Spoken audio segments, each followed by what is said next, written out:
नमस्कार साथियों।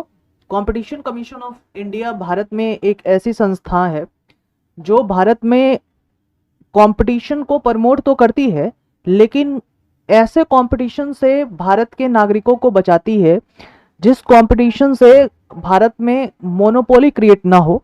दो संस्थानें आपस में इस तरीके से कोलैबोरेट, अमलगमेट, मर्जर इस तरीके से ना कर ले जिससे कस्टमर की जो इंटरेस्ट है वो हार्म होने लगे। इसको लेकर जो है ये कंपटीशन कमीशन जो है बार बार देखती है कि अनफेयर ट्रेड प्रैक्टिसेस तो नहीं चल रहा है, कुछ ऐसे काम तो नहीं हो रहे हैं जिनसे सरकार या जनता को जो है वो किसी ना किसी तरीके से जो है हानि पहुंच रही है। और आपने हाल ही में जो गूगल के केस को देखा होगा कि गूगल के ऊपर जो है कंपटीशन कमीशन ऑफ इंडिया ने एक हाई पेनल्टी जो है वो ठोका था। तो उसके बाद से ये न्यूज़ में रही और बाद के बहुत सारे एग्जामिनेशंस में इससे क्वेश्चंस भी पूछे गए, छोटे मोटे हर एग्जामिनेशंस में। और मुझे लगता है कि कंपटीशन कमीशन ऑफ इंडिया को उन क्वेश्चन से अगर हम डील करें तो इसको समझने में और बेहतर और आसानी पैदा होगी। सबसे पहले क्वेश्चंस पे जाते हैं और मैंने यहाँ ये स्लाइड में कंपटीशन कमीशन ऑफ इंडिया के वेबसाइट से जो है आपको ये सारे कोट्स दिए हैं। इसका आप इस्तेमाल कर सकते हैं जब भी आप कंपटीशन कमीशन को जो है वो लिखें, समझें। जब भी इनके बारे में कुछ बोलना हो तो आप इन पूरे लाइंस को भी बोल सकते हैं। और इनमें से भी सबसे जो प्रमुख लाइन है कि सरकार ये चाहती है कि जो कंपनियां हैं, जो बिजनेसेस हैं, वो अपने आप में कुछ ऐसे रिफॉर्म्स लाएं जो रिफॉर्म जो है वो एडेप्टिव हो उस रिफॉर्म के लिए, इंटेंट हो उन लोगों को उस रिफॉर्म के लिए, और साथ ही साथ इंटीग्रिटी अपने आप को बढ़ाए, निष्ठा बढ़ाए, ऑनेस्टी बढ़ाए, ऑब्जेक्टिविटी बढ़ाए, कि ताकि लोगों के बीच जो है एक विश्वास पैदा करे, ना कि अनफेयर ट्रेड प्रैक्टिसेस से जो है वो एब्सोल्यूट टर्म में जो है वो प्रॉफिट गेन करे, प्रॉफिट मैक्सिमाइजेशन पे ध्यान ना दे, वो वेलफेयर पे काम करे। यानी बिजनेस का जो मकसद है, गांधी जी के जो प्रिंसिपल हैं, इगैलिटेरियन अप्रोच, कि अगर आप समाज से कुछ लेते हैं तो समाज के प्रति भी आपकी कुछ जिम्मेदारी बनती है। ऐसे कुछ प्रैक्टिसेस को जो है वो कंपटीशन कमीशन ऑफ इंडिया जो है वो इस प्रिंसिपल पर काम करती है। ठीक है कि सरकारें और मतलब एक वॉचडॉग की तरीके का है कि जो कॉम्पिटिशन्स को जो है वो कहीं ना कहीं ऐसे कंपटीशन जिससे अनफेयर ट्रेड प्रैक्टिसेस को बढ़ावा मिले उनको रोकने का प्रयास इससे किया जाता है। आगे की बातें जो है वो क्वेश्चंस के माध्यम से करते हैं। पहला क्वेश्चन है कि which of the following is statutory body. साथियों, स्टैट्यूटरी बॉडी का मतलब ये हुआ कि अगर कोई कानून इसके संदर्भ में है, कोई कानून अगर आप इसके किसी चीज के संदर्भ में जानते हैं जिसे पार्लियामेंट ने पास किया है, तो हम कहेंगे जिस बॉडी को लेकर वो कानून है वो बॉडी स्टैट्यूटरी बॉडी है। तो क्या आपने कंपटीशन कमीशंस के ऊपर कोई कानून देखा है? तो क्या कंपटीशन कमीशंस एक स्टैट्यूटरी बॉडी है? निम्नलिखित में से कौन वैधानिक निकाय, मतलब ये तो यही क्वेश्चन भी पूछ रहा है, क्वेश्चन ही ये कह रहा है कि कौन सा वैधानिक निकाय, ये सारे वैधानिक निकाय है। इसका मतलब इन सारे के जो एक्ट्स हैं वो आपने देखे होंगे। ठीक है, उनमें प्रतिस्पर्धा कानूनों को लागू करने के लिए जिम्मेदार है, यानी enforcing competition law in India. इनमें से कौन से ऐसे स्टैट्यूटरी बॉडी है, मतलब वो बॉडी जिसको लेकर पार्लियामेंट ने कानून पास किए हैं, जो भारत में कंपटीशन को रेगुलेट करता है? तो इसके आंसर हो जाएंगे CCI, competition commission of India. Competition commission of India को कंपटीशन एक्ट 2002 के तहत जो है वो बनाया गया था। और कंपटीशन कमीशन ऑफ इंडिया से पहले एमआरटीपी एक्ट हुआ करता था, 1969 का ये एक्ट था। एमआरटीपी का फुल फॉर्म हुआ monopoly and restrictive trade practice, इसके नाम से ही क्लियर है और कंपटीशन कमीशन के खुद के नाम से क्लियर है। लेकिन जैसे ही कंपटीशन कमीशन आया उसके बाद इस एक्ट को रिपील कर दिया गया और कंपटीशन कमीशन ऑफ इंडिया 2002 ने इस एक्ट की जो है वो जगह ली। और ये जो कंपटीशन कमीशन ऑफ इंडिया वाली जो एक्ट है वो आप याद रखेंगे कि ये राघवन समिति की जो है वो रिकमेंडेशन पे ही आया था। अगर इसकी कॉम्पोजिशन की बात करें तो इसमें एक चेयरपर्सन है और 6 मेंबर्स हैं, और जिन सारे के सारे मेंबर्स को सेंट्रल गवर्नमेंट अपॉइंट करती है। दूसरे प्रश्न पे जाते हैं। आपसे ये पूछा जा रहा है कि कंपटीशन कमीशन ऑफ इंडिया का जो प्राइमरी ऑब्जेक्टिव है इनमें से कौन है? क्या competition commission competition Indian market में कंपटीशन को प्रमोट करती है? क्या स्टॉक मार्केट को रेगुलेट करती है? क्या इंश्योरेंस सेक्टर को रेगुलेट करती है? क्या बैंकिंग सेक्टर को रेगुलेट करती है? आसान सा प्रश्न है, तो इसका सही उत्तर हो जाएगा कि ये कंपटीशन को प्रमोट करती है। ठीक है, और इसकी प्राइमरी ऑब्जेक्टिव भी है कि वो जो कस्टमर के इंटरेस्ट हैं उसको जो है वो इंश्योर करे, फ्रीडम ऑफ ट्रेड को इंश्योर करे, मतलब कि व्यापार में जो स्वतंत्रता है वो रहे, कस्टमर के इंटरेस्ट को हार्म ना पहुंचे, कस्टमर को मैक्सिमम बेनिफिट हो, उनका वेलफेयर हो।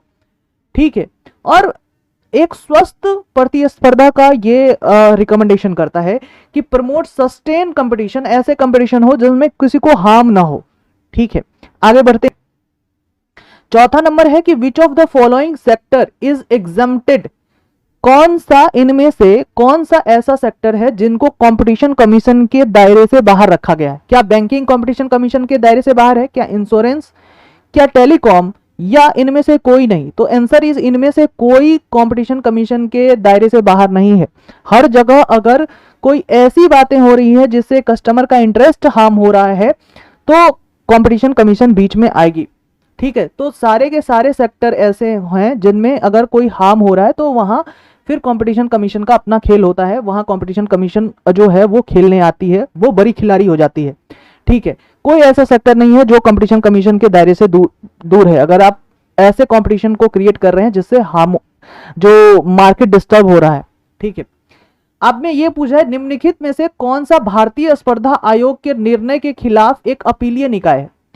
मतलब कि अगर आपको कंपटीशन कमीशन ने कोई डिसीजन दिया और उसके खिलाफ अगर आपको कहीं और जाना है तो आप कहां जाएंगे? तो आप एनसीएलटी में जाएंगे, नेशनल कंपनी लॉ ट्राइब्यूनल में जाएंगे। ठीक है, तो ये नेशनल कंपनी लॉ ट्राइब्यूनल जो है वो कंपटीशन कमीशन के डिसीजन का अपील आप यहां कर सकते हैं। ठीक है, ये बातें आप याद रखेंगे। अगली बात हम करते हैं, देखिए एनसीएलटी जो है, एनसीएलटी इज ऑल्सो एपलीट ट्राइब्यूनल। मैंने इसको कंपटीशन कमीशन ऑफ इंडिया के वेबसाइट से ही लिया है, जिसमें इन्होंने लिखा है कि ये एपलीट ट्राइब्यूनल है, कि यानी अगर कंपटीशन कमीशन के किसी निर्णय से आपको दिक्कतें होती हैं तो आप यहाँ पहुंचे एंड और यहाँ जो है आपके जो है वो सुनवाई होगी। हाँ, ठीक है, तो इसको एपलीट ट्राइब्यूनल ये तो है, और कंपनीज एक्ट 2013 के अंदर जो है एनसीएलटी को बनाया गया था और उसके बाद ही कंपटीशन कमीशन ऑफ इंडिया को इसके अंदर रखा गया। What is the main objective of competition commission of India? सीधी सी बात है, कंपटीशन कमीशन जो है वो क्या करती है कि कंपटीशन को जो है वो प्रमोट करती है और कंज्यूमर के इंटरेस्ट को जो है वो प्रोटेक्ट करती है। ठीक है, यही बात है, ये हमने पहले भी एक क्वेश्चंस में देखा था। इसके बाद आपसे ये पूछ रहा है कि कंपटीशन कमीशन ऑफ इंडिया जो है उसका कौन सा फंक्शन नहीं है, कौन कार्य कंपटीशन कमीशन ऑफ इंडिया नहीं करती है? तो regulating and preventing anti competitive agreement, ये तो काम करती है वो, कि अगर कोई एंटी कॉम्पिटिटिव एग्रीमेंट हो रहा है, ठीक है, उसको तो वो एकदम धरेगी पकड़ेगी, इसलिए तो उसको बनाया गया है। Conducting market study and identifying anti competitive practice, ये पहली दूसरी बातें भी सेम है। Regulating the price of goods and services, नहीं, ये प्राइस ऑफ गुड्स और services competition commission of India का काम नहीं है। Investing and penalizing anti competitive behaviour, अगर कोई भी कंपनी एंटी कॉम्पिटिटिव बिहेवियर करती है, मोनोपोली एस्टेब्लिश करने की कोशिश करती है, कुछ ऐसा कार्य करती है जिससे कस्टमर की इंटरेस्ट को हार्म होता है, तो उसके ऊपर जो है वो क्या कर सकती है, पेनल्टी लगा सकती है। तो आपके आंसर हो जाएंगे सी। देखते हैं आंसर क्या है, ये सी ही है। इसमें competition commission of India is not responsible for regulating of price of goods and services. ठीक है, ये अगर कोई अब्यूज ऑफ डोमिनेंट पोजीशन है, अगर कोई ऐसा मर्जर और एक्विजिशन हो रहा है जो कि एडवर्स इफेक्ट दे रहा है कंपटीशन पे, तो उसको ही खोजेगी, निकालेगी। हाँ, which of the following is true about competition of commission of India? Competition commission of India के बारे में मैंने क्या कहा था कि ये एक स्टैट्यूटरी बॉडी है, क्योंकि इसके ऊपर कानून है कंपटीशन एक्ट 2002, तो इसलिए ये एक स्टैट्यूटरी बॉडी है। ठीक है, और स्टैट्यूटरी बॉडी किसको कहते हैं? जिस बॉडी के लिए कानून जो है संसद ने पारित किया है उसको स्टैट्यूटरी बॉडी कहेंगे। ठीक है, तो आगे बढ़ते हैं कि which of the following is not a penalty that can imposed by the competition commission of India? Competition commission of India कुछ भी कर सकता है लेकिन आपको जेल नहीं भेज सकता।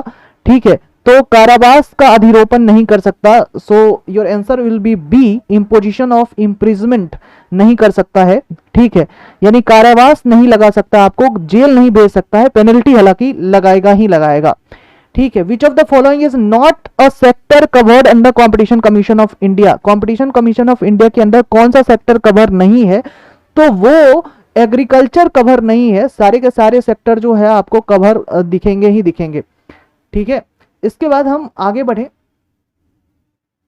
How does competition commission of India ensure करती है कि मर्जर और एक्विजिशन जो है वो कंपटीशन को हार्म नहीं करेगा। तो उसके लिए वो क्या करती है कि कंपटीशन कमीशन के पास पावर है कि वो भारत में हो रही किसी भी मर्जर और एक्विजिशन को जो है उसके पावर को जो है वो देखेगी कि अगर मर्जर और एक्विजिशन हो रहा है जिसका एडवर्स इंपैक्ट है कंपटीशन पे, तो उसको उसके ऊपर जो है वो प्रॉपर एक्शन उठाएगी और इस तरीके से जो है वो इंश्योर करती है कि मर्जर और एक्विजिशन के कारण जो है वो एडवर्स इंपैक्ट ना हो जाए।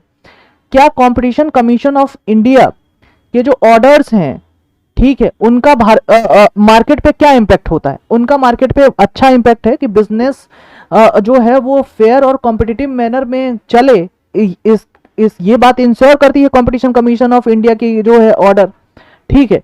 यानी कंपटीशन कमीशन ऑफ इंडिया के जो ऑर्डर्स हैं वो सबको जो है वो प्ले करने का मौका देते हैं, सबको खेलने का मौका देते हैं, यानी कि एक कॉमन प्लेटफॉर्म देते हैं कि ताकि हर कोई जो है वो अपने बिजनेस को प्रमोट कर सके, बढ़ा सके, ठीक है। आगे बढ़ते हैं हम लोग, how does competition commission of India promote consumers welfare in market, consumer का जो है वो इंटरेस्ट को कैसे बचाती है?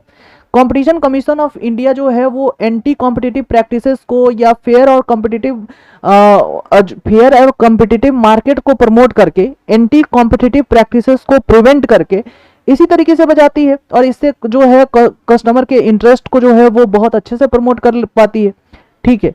इसके बाद नेक्स्ट है कि हमें क्या करनी है, आपको क्या करना है कि इस चैनल को सब्सक्राइब करना है। जैसे ही आप सब्सक्राइब करेंगे बहुत सारे कॉन्सेप्ट्स जो है वो धीरे धीरे आप सीखेंगे। तब तक के लिए thank you very much, enough for today.